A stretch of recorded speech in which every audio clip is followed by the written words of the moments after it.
leveraging your assets for loans or other financial instruments, you do have to be very careful because some brokerage firms will allow you to use what's called margin, where you can get a loan against your equities that's in a portfolio.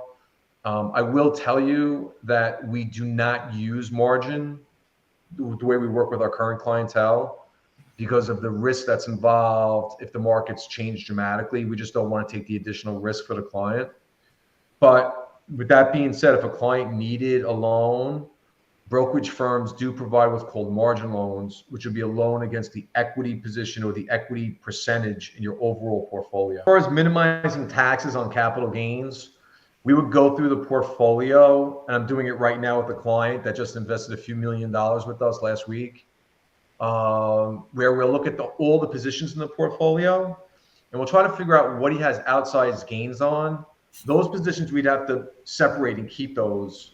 If the gains, like this gentleman had a gain of like 100,000 on 2 different positions, we're gonna have to keep those because I don't want him to pay the tax on that. But there'll be some other positions that may have smaller gains.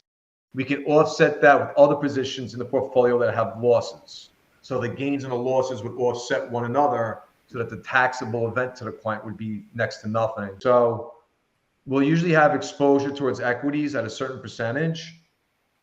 And then we'll have something in the portfolio for risk mitigation or to lower the volatility in your portfolio from the get-go.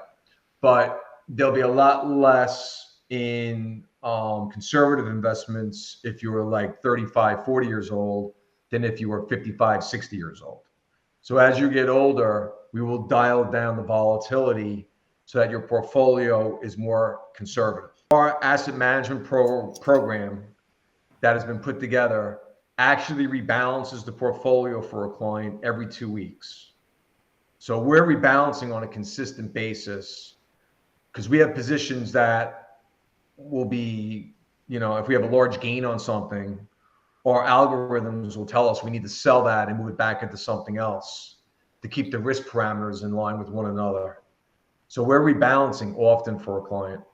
I think that's very important as we move forward in the markets with all the volatility that the clients could be seeing moving forward. Volatility or downturns, we are already set up for that in advance because when our portfolios are set up, they're set up to have risk parameters built in to lower volatility, or there'll be different buckets that we'll be investing in where some of the investments will have a lot less volatility than others.